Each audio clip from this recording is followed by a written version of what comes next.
episode with Kimberly Wiefling. She is my boss. She is my mentor. She's someone who is my guide, and she's someone who's a force of nature that can make impossible possible. And this is what she normally does. And she has an education. As in education, she's a physicist. She's got BS degree in physics and chemistry and MS in physics. And he has done more work. She has worked with Hewlett Packard over a decade, and that's where she learned something going technical, and then she transformed and implement those engineering into human. And now she is a human. She's AI augmented human, and what she is doing, she is transforming the boss holes and the normal managers into leaders. And she's not only limited to Silicon Valley, although he's founding member of Silicon Alliance, which is she's such a feather in her cap. And what an amazing happening that had been. And she is she is going to Japan like you go to fruit market. I mean, every week you learn, every month you learn. She's in Japan, and right now she is in the heart of Europe. She's in Germany, and she has got lot other ventures, and she's working with top 50 companies in not only in Japan, but she works with big companies in world over. And sup- above all, she's a super soul. If a few minutes with her can transform your life, and I am one living example. And this interview is not an interview. This is a tribute to her personality, and that's what she normally does to everyone. I mean, she is not limited to certain people. She is globally abundant, and she has got abundance mindset. She keeps tuning scarcity mindsets into abundance mindset. So I will not be wasting more of your time, and let's go to directly. Hello, Kimberly. How on earth? Where are you right now? Oh, And oh how are my you? gosh, it's so wonderful to hear you describe me because I always have so much self doubt, but you describe this person I wish I could become. And I'm so glad that you see me as already achieving some of my dream to transform planet Earth for the better, for the good of all. Thank you, my friend. Thank you. Thank you so much. I will not go for research questions today.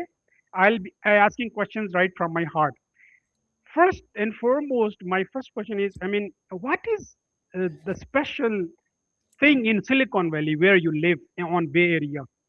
I mean, any person, man, it is believed if someone can spend only 6 months there and one's life can be transformed. Even our kids, like Saleh Asif, he's there, and he has kicked Elon Musk purchased his company along with three other co-founders. It's worth 60 more than $60 billion. So what's special in that air, in that atmosphere, Yeah. or in the company or the people? What's that special that make everyone special? Oh, the number one most important thing that I've experienced in living in the Silicon Valley for over 30 years is it is expected to take necessary risks. It is expected to experiment, to prototype, to learn from mistakes. It's expected that, yeah, you're going to have some failures and then you're going to get up and keep going and do the next experiment. It's not as much shame and negativity about taking risks, making mistakes, and failing as I've seen in other parts of the US or other parts of the world. Like I work so much in Japan where failure is fatal. It's just not allowed at all. And the Japanese ask me, make me innovation man. And I'm like, okay, when have you celebrated a failure? No, no, no, no. I'm like, look at if you want to make success in my workshop, you have to make at least 3 mistakes every day.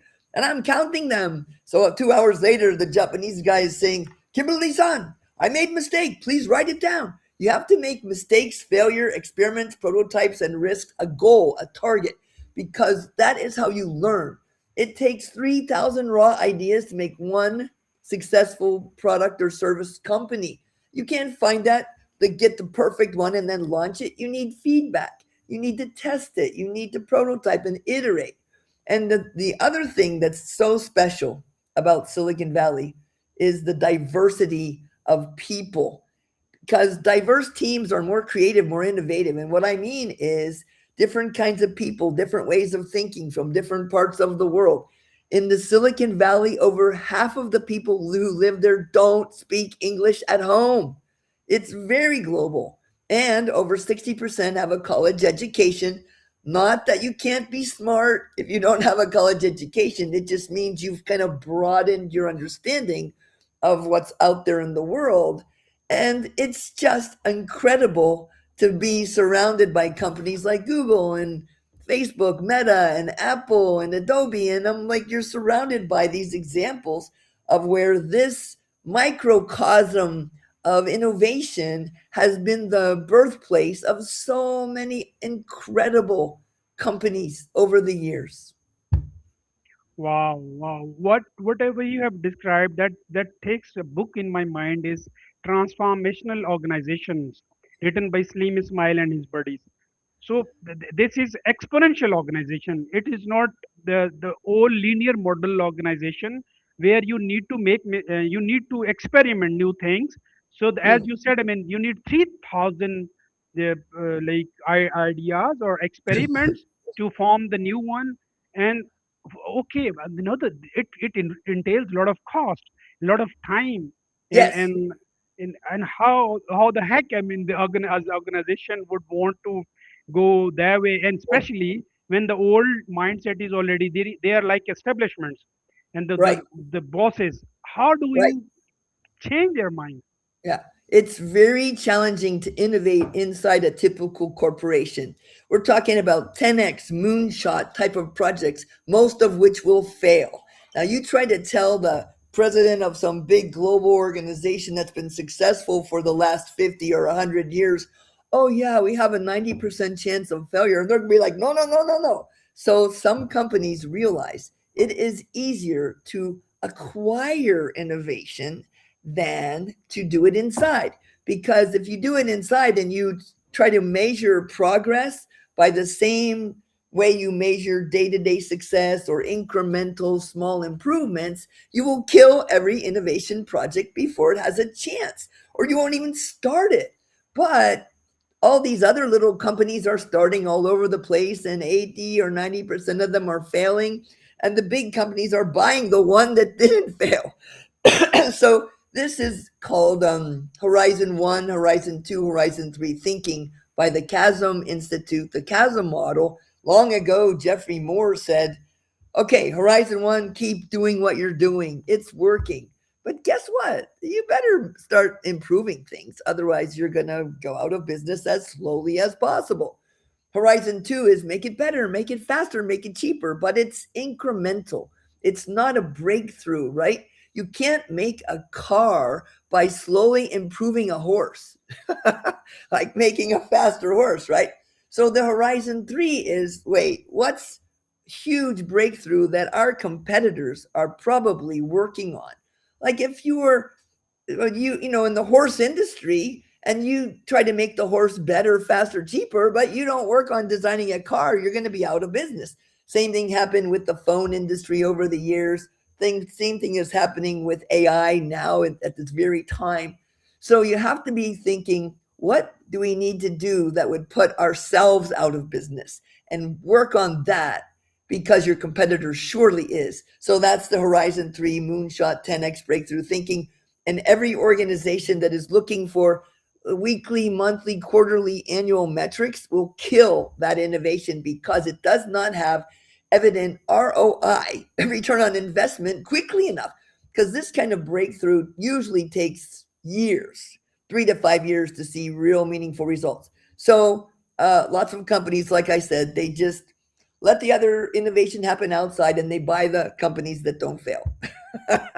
Oh wow, oh wow, that's great. I mean, it has a big heart some for somebody or the organization to go exponential from linear. just because, as you said, I mean, it not only entails new experimentation, but thousands of the experimentations, Oh yeah. and costing. I mean, someone who's ready to take that, and again, it takes a lot of time. Again, it's like Yeah. it's in the beginning, it surely takes time, but once it's there, it's a breakthrough. Well, let me give It's you, like go through the roof. yeah. Let me give you an example. A long time ago, I worked for a company called Replay TV. It was a startup. It was like 120 people or something. They were working on hard disk recorders that could record TV shows and play them back and even skip commercials. Ooh, the advertisers hated that. Now, that founder, it was a failure. And he didn't give up and he founded another company. And eventually, he founded a company called Roku. Now, 26 years after his first company failed, Roku was just purchased for like, I don't know, $40 billion. Okay. Can you imagine a company going and continuing to work on some huge breakthrough for 26 years? They wouldn't do it. They would Wow, have given good. up. Oh, wow. No, that's, yeah, To me it reminds a crop which is called bamboo. Bamboo, somebody is like sowing bamboo. This takes like 1 year, 2 year, 3 years, yeah, constant watering. Everybody says somebody this farmer is crazy, but I mean there's no bamboo, there's only mud and all this. yeah. But 4 years and five, when the day on fifth year, or maybe for 4.5 year, the day it just an inch gets out of the ground, then in 22 days it becomes full mature, 22 feet high. Yes, I mean, it's like that. So that's about the exponential organizations. But you to go for that long into hibernation or innovation, or under the today, anyone who's got money or some expertise, he wants to be on the canvas, wants to be on the line, in the limelight. So how do I mean, how to get that patience and perseverance? I mean, yeah. how do you train and tame the leaders in this regard? Well, I think it depends a lot on your motivation. People who are motivated purely by money make less money. It's been proven, even in the big corporate world, if you have financial targets as your main target, you make less money. So I think the people who are really successful at this are doing these startups, these innovations, because they're so passionate about something that they have an idea and they're excited about it and they're learning and growing. And their goal is not to just become a rich millionaire or billionaire so they can stop doing the jobs they hate. I mean, look at a lot of people, they're working in jobs they hate. All over the world, something like only 20% of people are engaged in their work, meaning they come to work, they care, they're excited. 80% of people come to work just get money so they can buy food and survive. But these kind of entrepreneurs and startups, they have a dream. And this dream is exciting for them. And every failure is, wow, we learned something, or wow, we could see something, or wow, next time I do it better.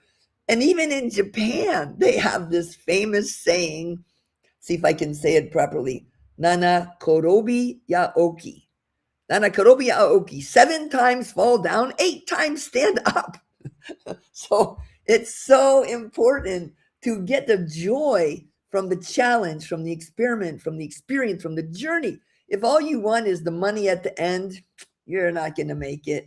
And you're not going to be able to attract and keep the team members, right? You need a team. Every founder that I coach always has issues with co founders.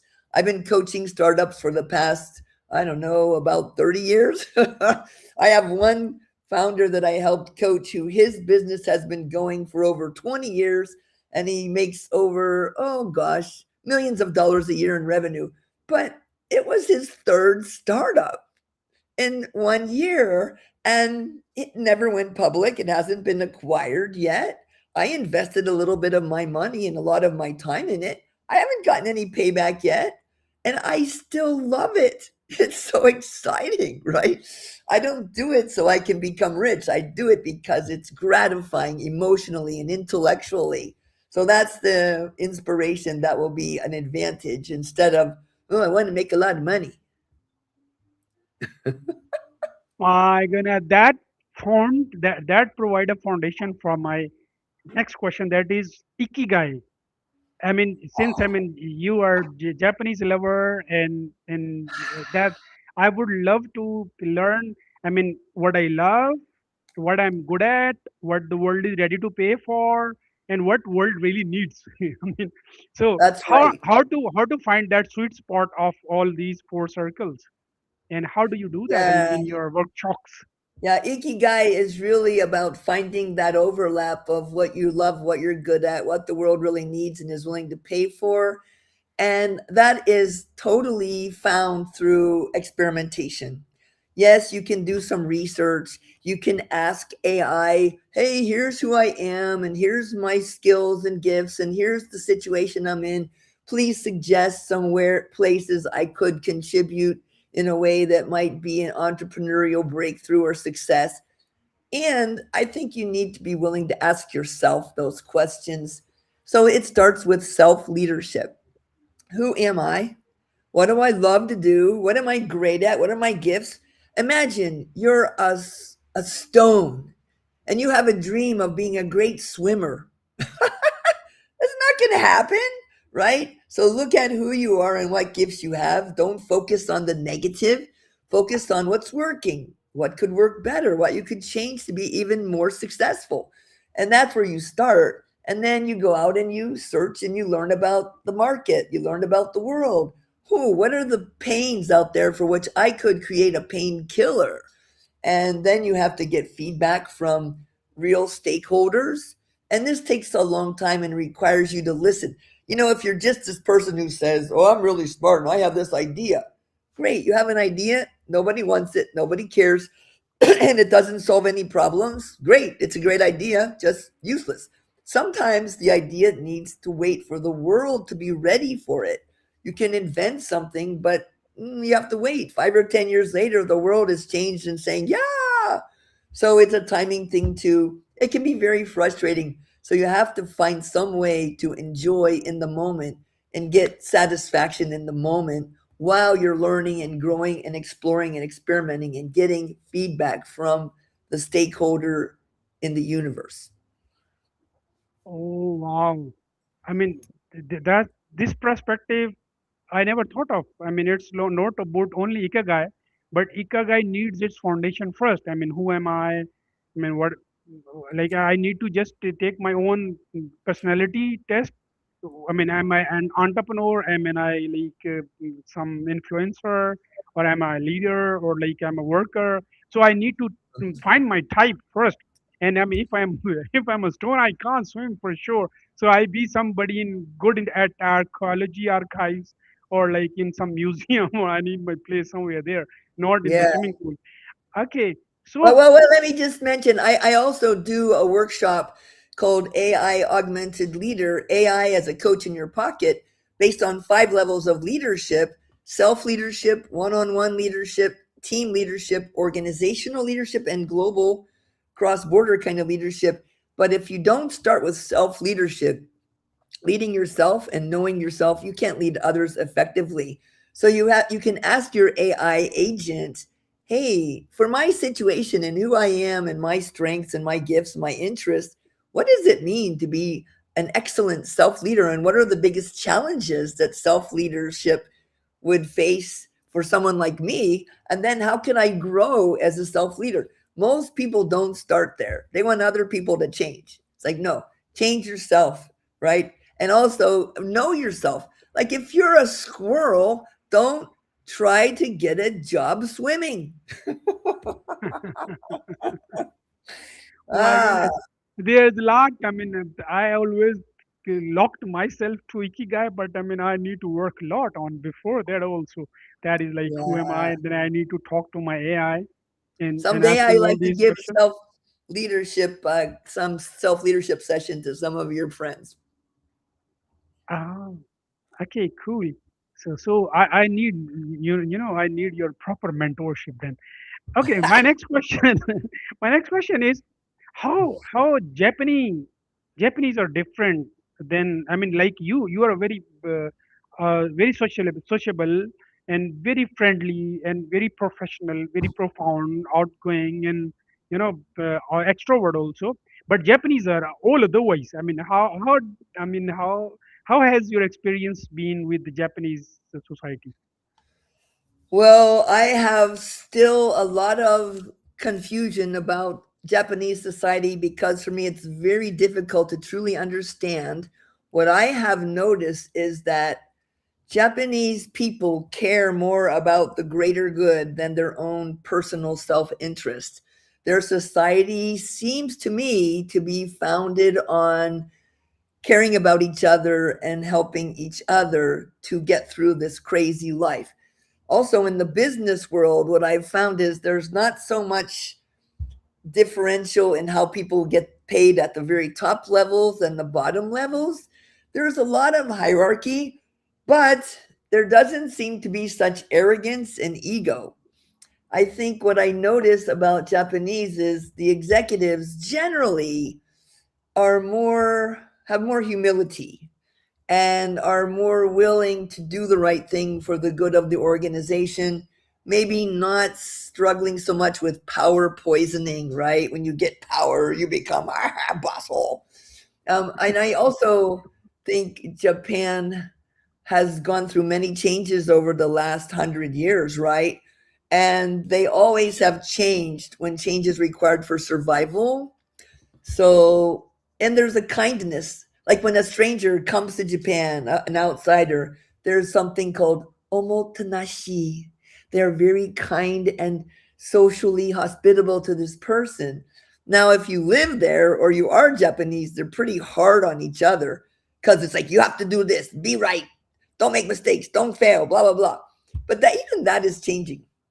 The Japanese government a few years ago started to say, oh my gosh, we are falling behind because we cannot do innovation because of our perfectionists, right? Edward Deming long ago went over there and taught them Six Sigma, don't make mistakes, never have a problems. So perfection, perfection, perfection is the enemy of innovation. So Japanese government now is encouraging innovation, entrepreneurship. They have lots of things happening even in Silicon Valley. Most of the big Japanese companies have an office in Silicon Valley where they can look for the seeds of innovation or acquire innovation or invest in innovation. So I have some real hope that when Japan needs to change to survive, they always do, and they will, even though they have this very strict social order within Japan. It's starting to adapt. It takes time. Wow, that's cool. It's about Japan, and since you've been there for decades now, and such an insight of it that will Yeah, help me.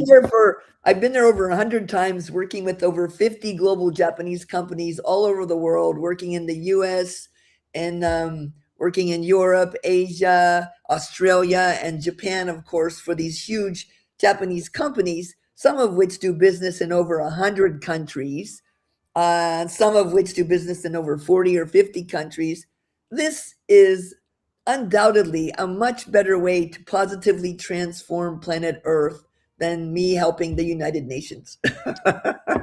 Oh, wow, wow, what a Because contribution when you have. when products and services and money cross borders, bullets and bombs do not.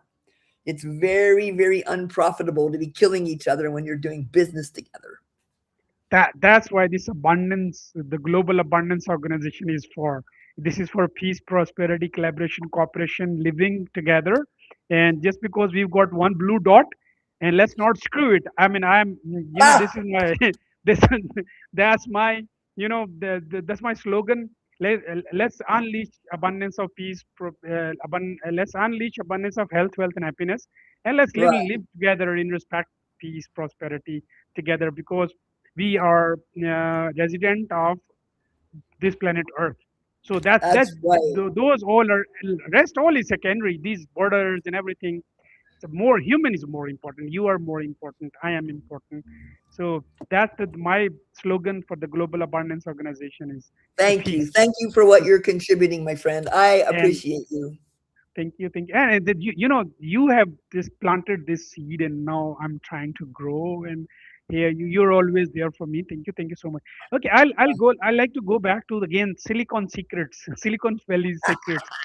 Okay, what are three, it's one, two, three things that whole world does not have, but Silicon Valley does? Well, the high concentration of educational institutions and super smart people really helps. We've got Stanford University a couple of kilometers from my house. We've got UC Berkeley across the bay. We've got Santa Clara University. There's just so you and UC Santa Cruz, UC San Francisco. You've got so many educational institutions that people can get really high levels of education. It's not enough. Really, really well educated people can still do stupid things. But there's also the most important thing, I think. There's so many entrepreneurs. I mean, I have personally met Jensen Huang, the guy who was the founder of NVIDIA, and got a picture with him at an event one time. I have been in an event with Steve Wozniak. I have one of the guys who was a founder or one of the early team from Apple was at my house for a music concert. I mean, you can run into these people all over the place. And this is an ecosystem that makes your brain go, wow, woohoo. And it's so easy to find other people who are interested, smart, experimenting. If you want to create a founding team, you just go, hey, who wants to play along? And you're like, sure, we got to find people that can do amazing stuff. I tell people, hey, I'm the stupidest person in Silicon Valley because there's so many brilliant people. I mean, Larry Page, one of the founders of Google, his brother was at my house one time for a professional event. It's just crazy, right? That you can have that kind of ecosystem, and it's very inspiring, and it makes your brain say, hey, wait, what else is possible? What else might I do that might transform my life, this world?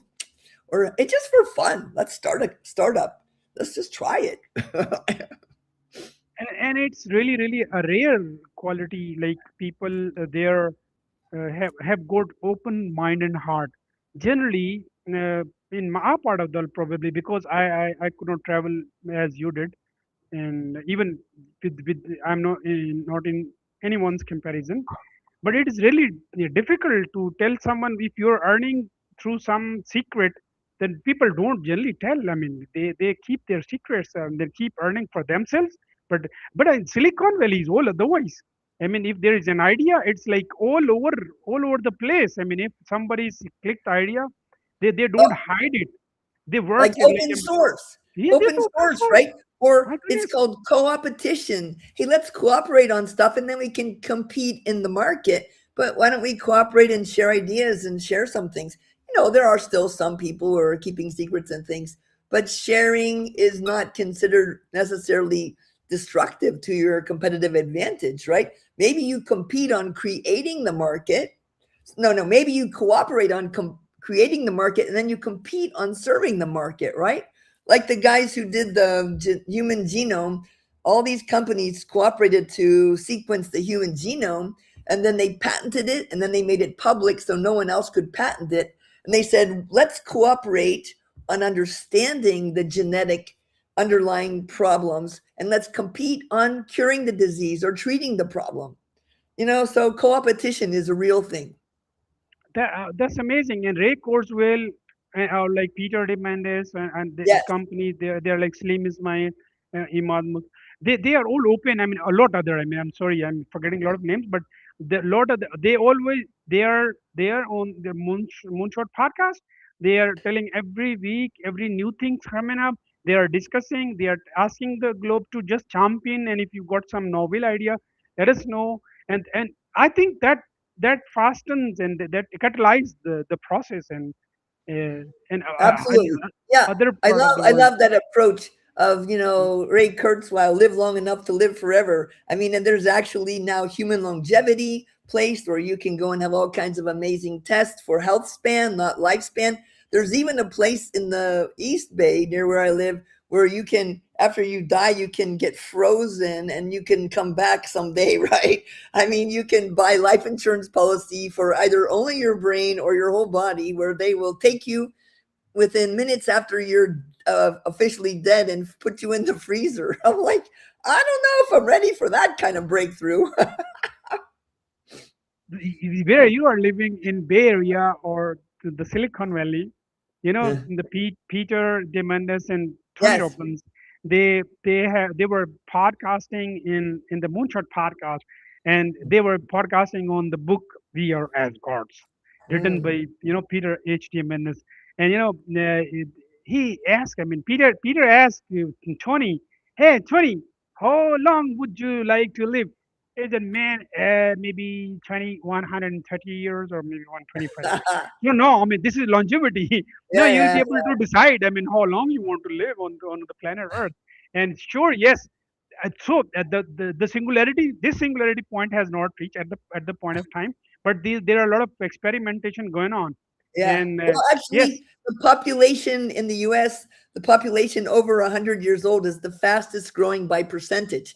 Now, we don't talk about lifespan anymore. We talk about health span because you don't want to live the last 20 years of your life like a cripple lying in a bed. It's like, no, in some countries, some places, some cultures do not expect to become enfeebled when they age. They live and live and have a wonderful life, and boom, then they die. But in the US, there's this expectation, well, you're this old. Or even in Japan, they have a forced retirement at a certain age. I'm like, look, my God, how old would you be if you didn't know how old you are? And it's a mindset. And then if you're healthy and well, that's different. So it's really challenging to change this mindset, especially in Japan. But I think it will change because Japan has this aging population and people need to have something to stimulate them and encourage them to keep thinking and growing. And they don't need to stop working when you reach retirement age. I mean, you can just get a different job or start your own company, be an entrepreneur, be a founder. And that's happening in some of the people that I'm connected with. wow, it was February 2025 when we first podcast, and you were my first guest, and you never asked me how many podcasts do you have.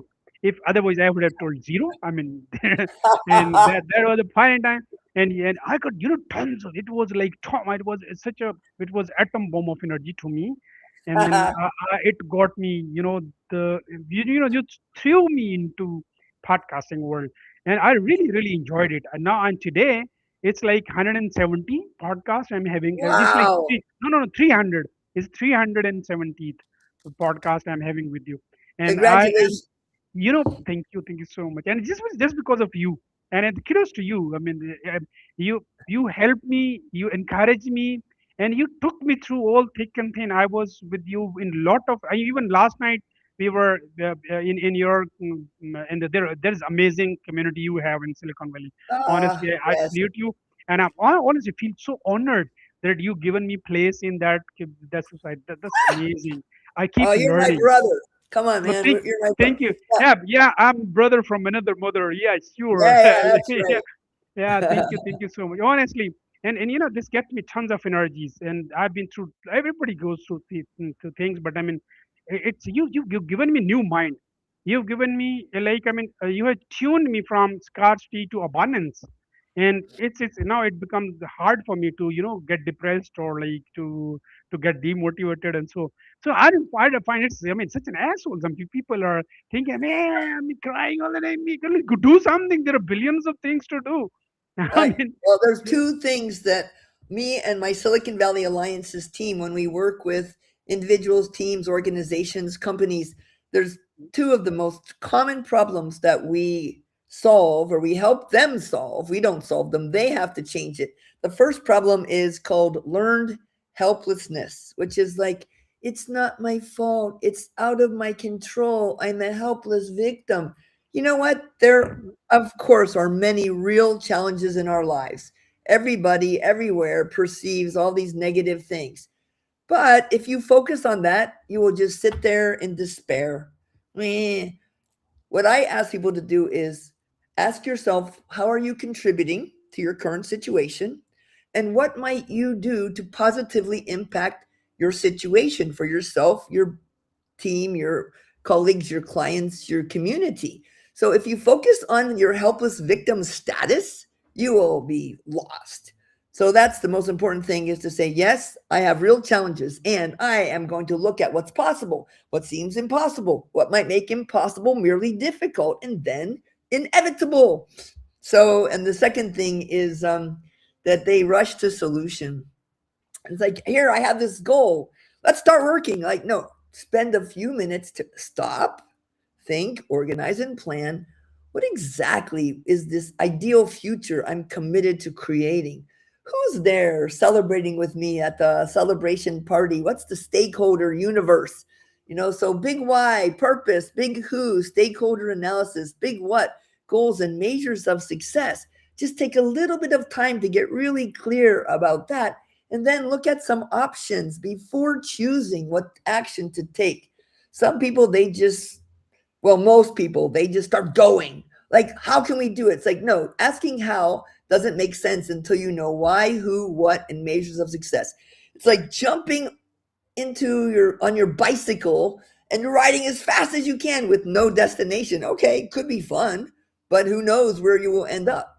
So after we get over learned helplessness, then it's, please don't rush to solution. Stop, think, organize, plan. Big why, big who, big what, and measures of success before generating ideas, and then choose based on some kind of rational criteria what to do first and next, and then iterate, right? It's like, do experiments, learn and grow, course correct and change. Don't just go and say, well, this didn't work. I'm like, of course it doesn't work.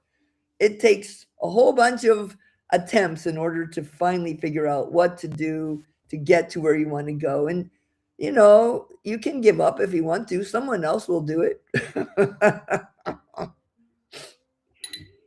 Oh my goodness, that's absolutely, you are augmenting, myself. You're augmenting me. You are my AI, in fact.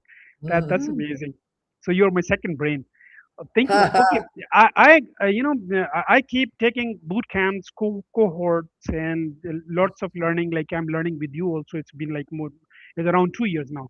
I'm learning with you, and there is another friend of mine. It is Matthew Benelli.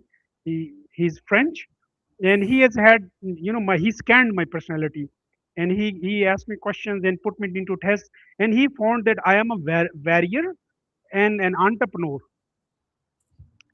And Wow. I never did all this in my entire life. I don't know what does he mean when he say I'm a warrior, or I have never been in business, and when he say, I'm an entrepreneur. But that's what I mean. He said, I don't know, but this is what I mean. Your data is telling me all this. So would you like to, a bit about me now. So would you Yeah. like to elaborate this warrior and entrepreneur aspect of my life, or is You it real know, personality?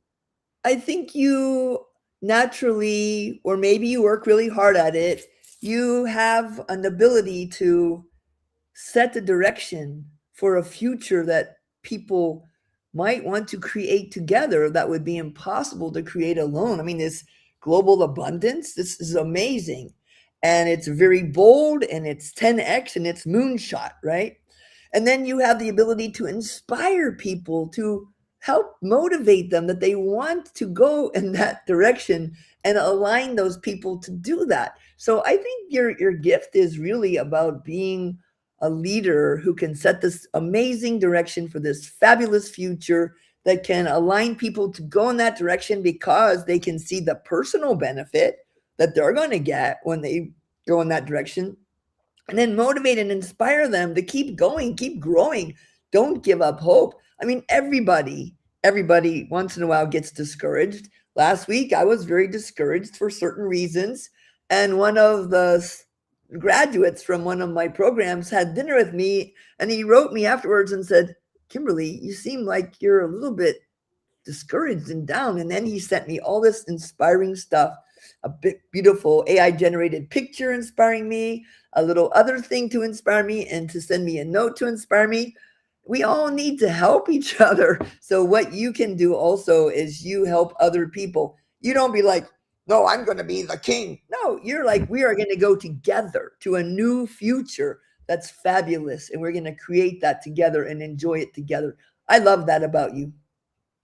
Oh, thank you so much. But at the same time, I need to learn all this from scratch, because when I really assess myself, it's not about being negative or being any Mhm. other thing. It's not about scarcity thinking, but everything needs quality. Every person needs a standard. So I need to scale up, skill up, and scale up. So Well, for that, I mean, I need your mentorship.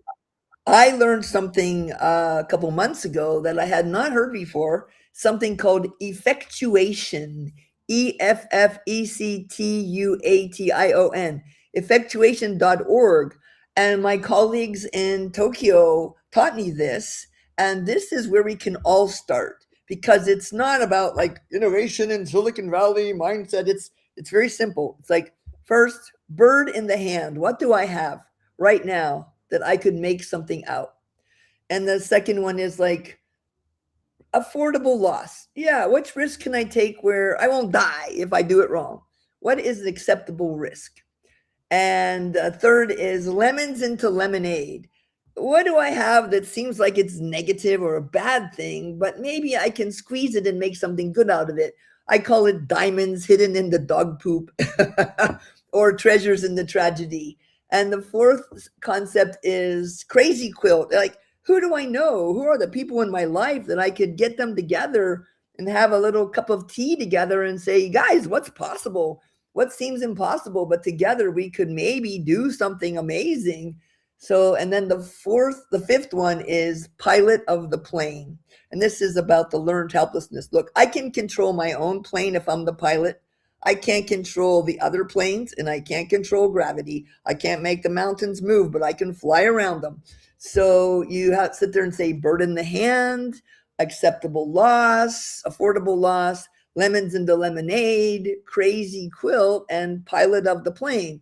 And those things can be very practical ways to bridge from our current reality, no matter how challenging our life is, to the possibility thinking. Instead of just leaping, like I love to leap, okay? I jump off the cliff, and while I'm falling and screaming, I grow wings and learn how to fly. But this effectuation helps us move like a bridge over this gap to a new possibility. Oh, wow. That's super superb. That's superb. Best. I mean, if I just I mean look back each minute, you there are pearls of wisdom coming from your side all the time. Okay, any regret you have in life? Regrets. Sorry, scarcity question. Yeah, no, I think my maybe my only regret is that I didn't know some of these things about leadership and teams and myself when I was first a leader. Like I worked at Hewlett Packard for 10 years at seven different jobs at three different locations, and I was a real boss hole. I mean, I just wanted to get stuff done.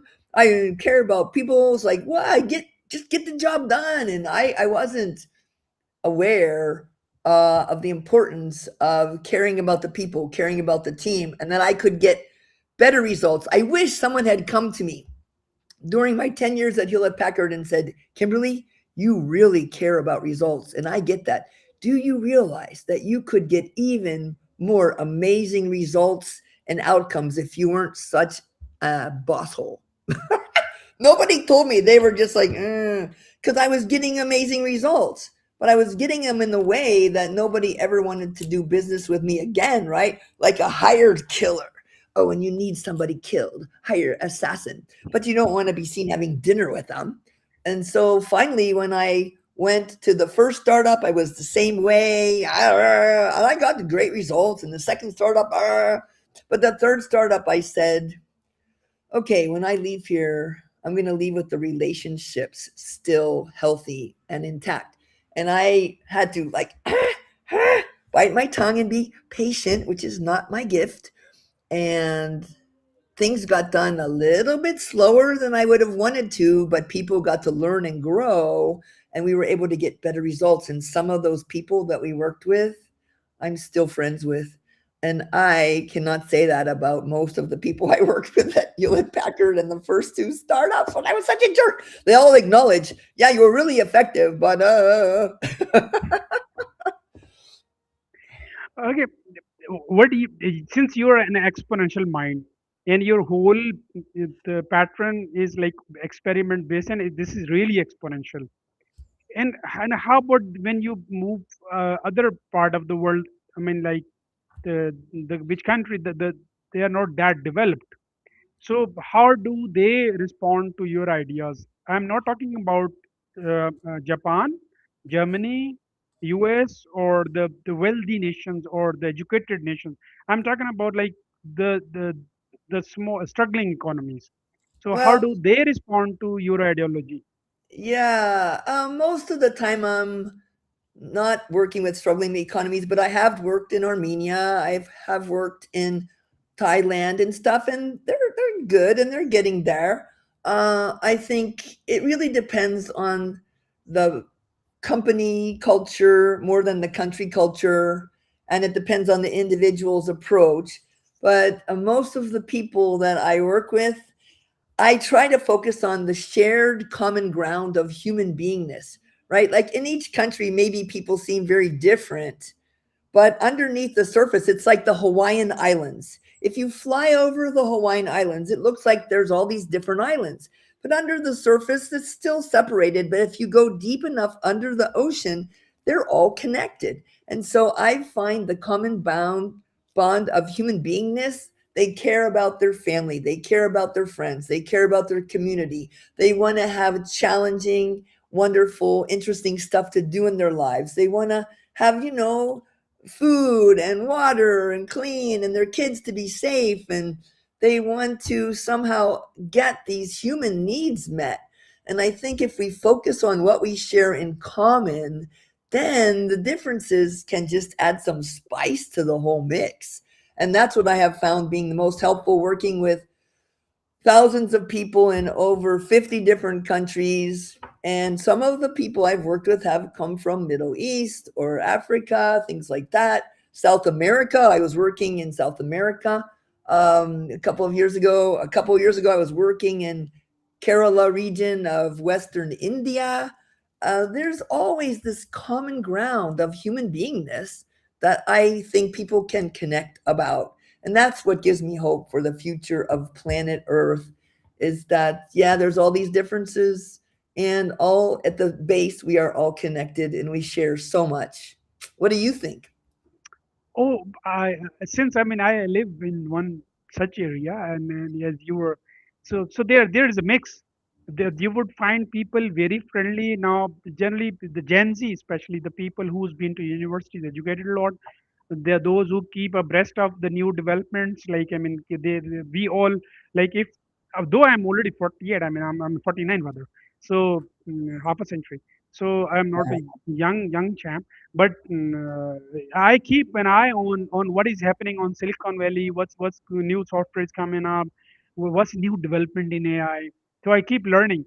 So there's one lot, but this lot is not the decision makers. The problem in our part of the world, with the struggling economies, why they are struggling. The first question, just because they are not on the highway, they are into difficult routes, and they are not even they do not even realize, I mean, what they should be done. I mean, it's very easy today.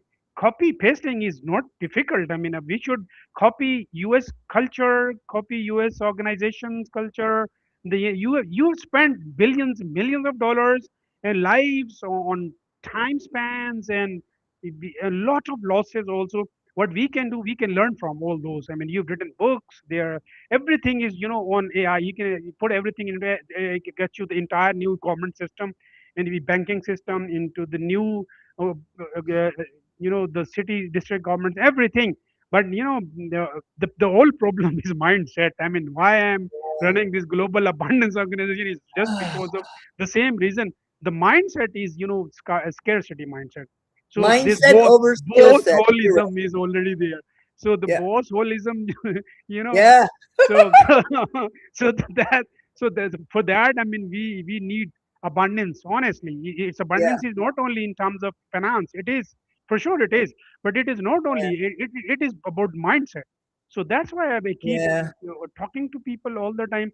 Yesterday, I was speaking to a professor university, and she was asking, I mean, what's the need for this? I said, this is entirely basic thing. You need to put your pot upside, not upside down, but down. I mean, put it straight so Yeah. that some water can. I mean,